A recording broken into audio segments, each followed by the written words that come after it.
여러분 혹시 이런 생각 해보신 적 있나요?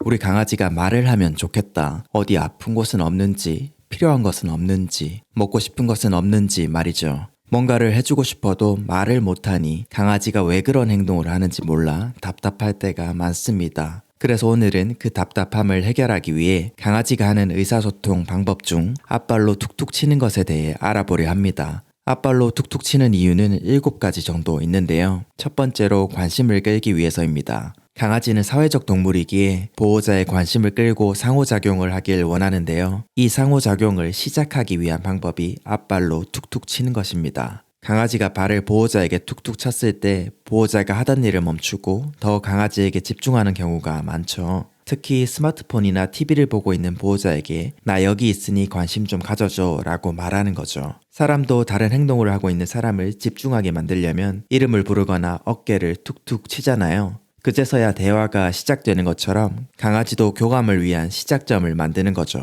두 번째로 무엇인가 요구사항이 있을 때입니다. 단순히 보호자의 관심을 끌고 상호작용을 하는 것을 떠나서 뭔가 욕구가 충족이 안 될 때도 앞발로 툭툭 칩니다. 해결되지 않은 욕구를 해결해 달라고 하는 거죠. 특히 배가 고프거나 답답해서 산책을 나가고 싶다거나 심심해서 놀아달라고 하거나 목이 말라 물을 달라고 하는 경우 등이 있어요. 그 외에도 산책 중에 너무 춥거나 무서운 강아지나 사람을 만났을 때나 힘들 때 안아달라고 툭툭 치기도 하죠. 세 번째로 학습된 행동 때문입니다. 보통 강아지가 제일 처음 배우는 게 손이라고 많이 하죠. 손을 올리면 칭찬을 받고 좋은 일이 많이 생겨납니다. 이게 강아지에게 긍정적 경험이 되면서 뭔가를 바랄 때마다 발로 툭툭 칠 가능성이 높다고 합니다. 네 번째로 애정을 표현하기 위해서입니다. 강아지는 가끔 발을 올려 애정을 표현하기도 합니다. 강아지는 사람이 스킨십을 좋아한다는 걸 알고 보호자를 행복하게 하기 위해 발을 툭툭 올리기도 합니다. 다섯 번째, 주인의 기분을 위로하기 위해서입니다.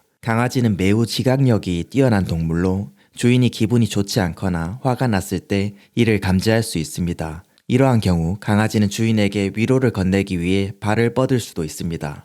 여섯 번째, 신체적 불편이나 질병이 있을 때입니다. 강아지는 신체적 불편함이나 질병을 알리기 위해 주인을 툭툭 터치할 수도 있습니다. 보호자에게 도움을 구하는 표현일 수 있으니 최근 아팠던 경험이 있다면 유심히 관찰하는 것도 좋다고 합니다. 일곱 번째, 불안과 스트레스가 있을 때입니다. 사람과 마찬가지로 강아지도 불안과 스트레스를 경험할 수 있습니다. 불안할 때 발을 사용하며 보호자에게 편안함과 안심을 구할 수도 있습니다. 감정을 표현하고 안정감을 얻기 위한 방법인 거죠. 이렇게 강아지들이 앞발로 툭툭 치는 다양한 이유에 대해 알아보았는데요. 정말 다양하죠. 이렇게 딱 한 가지 이유만 있는 것은 아니기 때문에 중요한 것은 강아지가 이 행동을 했을 때 왜 그런 행동을 했을까 해석해보는 노력인 것 같아요. 관심을 가지고 노력하는 시간이 늘어날수록 강아지가 어떤 것을 원하는지 더 알게 되고 관계가 좋아지는 것 같습니다. 저희 헤이 같은 경우는 만져주고 있다가 손을 빼면 더 만져달라고 손으로 툭툭 치기도 합니다. 그리고 간식을 달라고 할 때도 툭툭 치기도 합니다. 그리고 지구 같은 경우는 더 놀고 싶을 때 발로 툭툭 치기도 하고 너무 반가울 때도 그렇게 합니다. 오늘 영상이 우리 댕댕이들을 이해하는데 조금이라도 도움이 되셨으면 좋겠습니다.